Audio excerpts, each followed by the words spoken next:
Section 5.5 is on the indirect proof and inequalities in one triangle. An indirect proof is where you begin by assuming that the conclusion is false, then show that this assumption leads to a contradiction. This is also called a proof by contradiction. So when we're writing an indirect proof, we have four things. Number one, we need to identify the conjecture to be proven.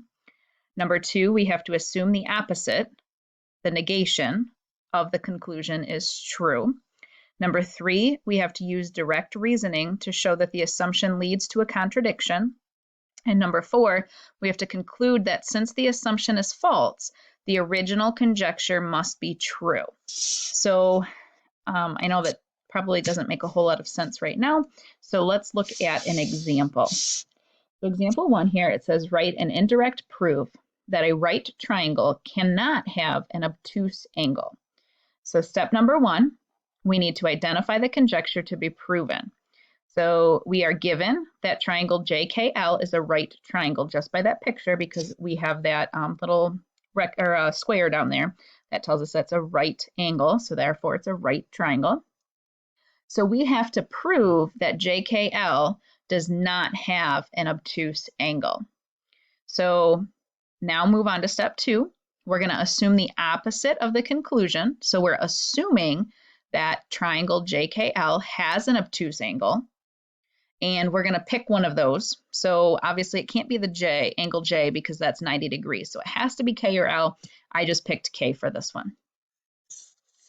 And then in step three, we're going to use direct reasoning to lead to this contradiction.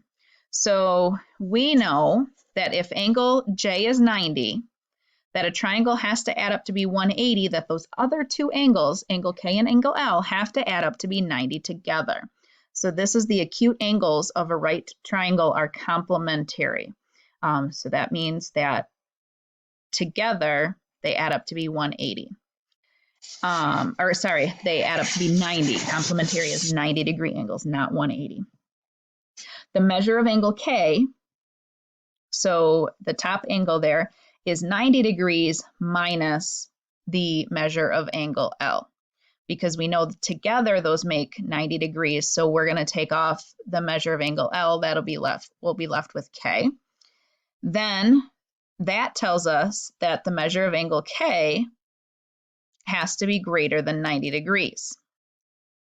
So then we're going to substitute 90 degrees.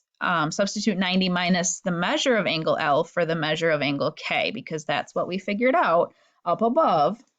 Right here, the measure of angle K is equal to 90 minus L. So those two are the same thing. So in this inequality here, we're going to substitute the 90 minus the measure of angle L in there. Since they're equal, we can do that.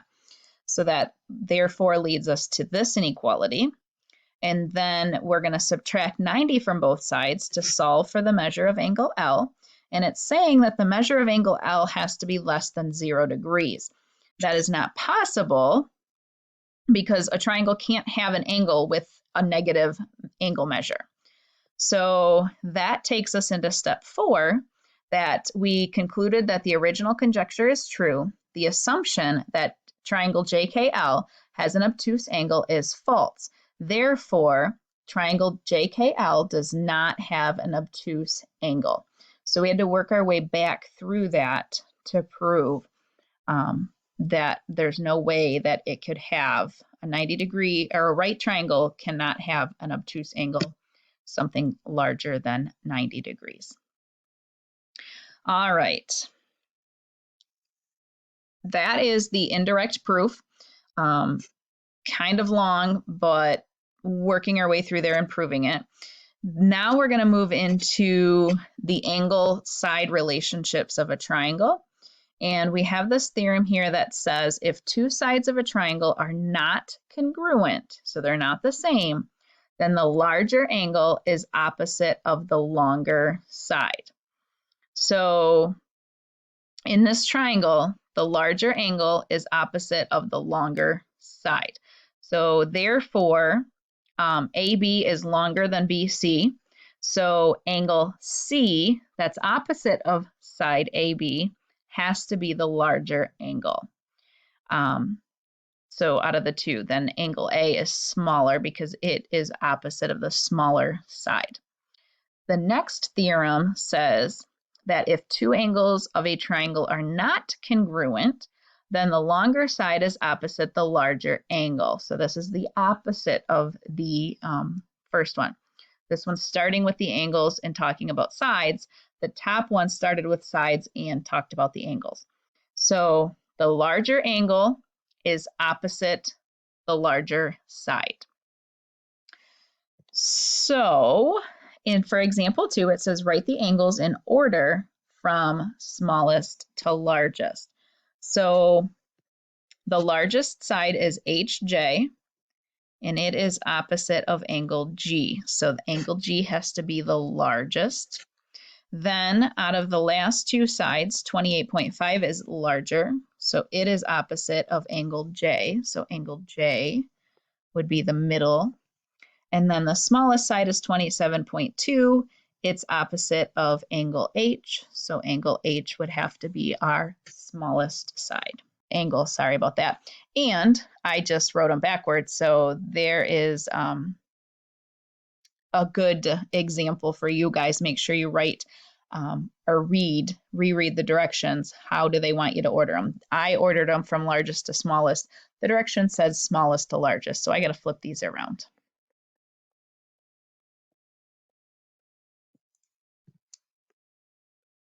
Okay.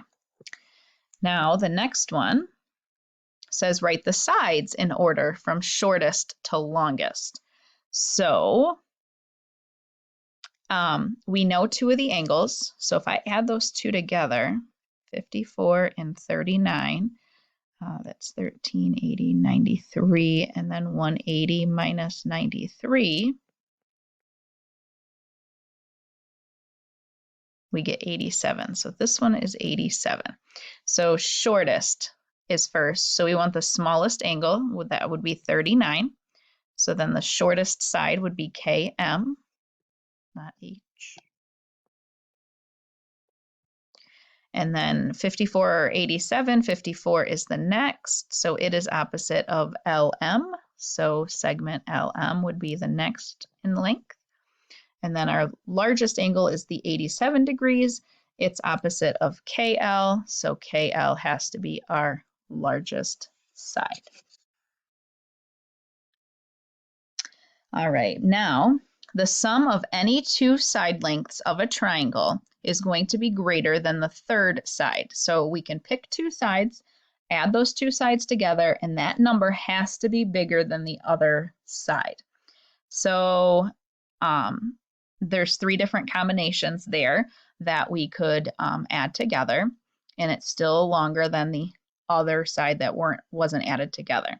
So for example 3, we're given the three side lengths, and we're asked to tell whether a triangle can have these side lengths. So 3, 5, and 7. So they're saying if I add two of the sides together, and I'm just going to pick the first two, that has to be greater than the third side. So 8 is greater than 7. That works.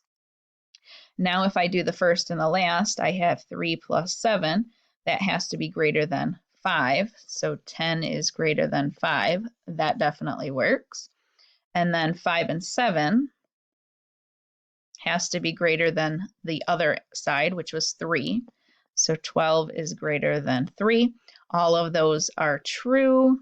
So yes, these can be side lengths of a triangle.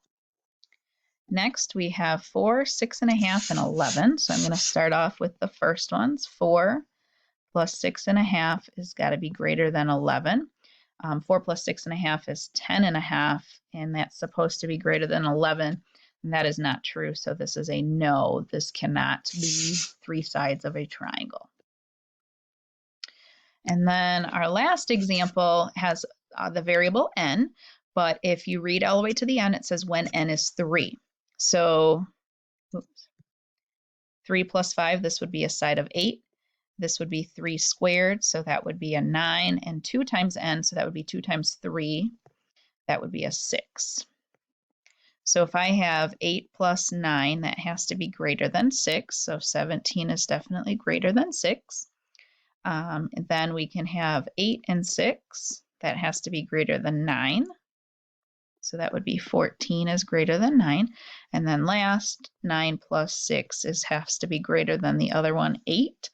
And 9 plus 6 is 15. 15 is greater than 8. So yes, those three sides could form a triangle as well. All right, last example here says that the lengths of two sides of a triangle are 6 centimeters and 11 centimeters. Find the range of possible lengths for the third side. I'm going to set up 3 different inequalities with the 2 sides that we know and then a variable for the third side. So we know 6 and 11. Oops. So 6 plus 11 has to be greater than the third side we'll call S. And then 6 plus S has to be greater than 11. And 11 plus S has to be greater than 6. So using those 3 sides, now we're going to solve these. So 6 plus 11 on this side, 17 has to be greater than S. This one we're going to subtract 6. So S has to be greater than 5. And this one we're going to subtract 11. So S has to be greater than negative 5. We're going to ignore that negative 5 one because we can't have lengths of negative numbers here. So this one, if I flip it around and the inequality is open towards the 17, we're going to keep it that way. That is S is less than 17. So our side has to be smaller than 17. And then this other one says S is greater than 5. So we're going to put it together in a compound inequality. 5, then our S, and then our 17. So S is in between 5 and 17. And 17 is our largest number, so the inequality is going towards that. So if you looked at it, you have this inequality. So 5 is less than S. So in other words, S has to be greater than 5. And then you have this inequality, S is less than 17. So S is between 5 and 17. And I'm sorry, but I did lie. That was not our last one. We have one more. The map shows the approximate distances from San Antonio to Mason and from San Antonio to Austin. What is the range of distances from Mason to Austin? So we have 2 knowns. We have 78 and 111. So we're going to do the same thing. So 78 plus 111 has to be greater than our side. 78 plus our side has to be greater than 111.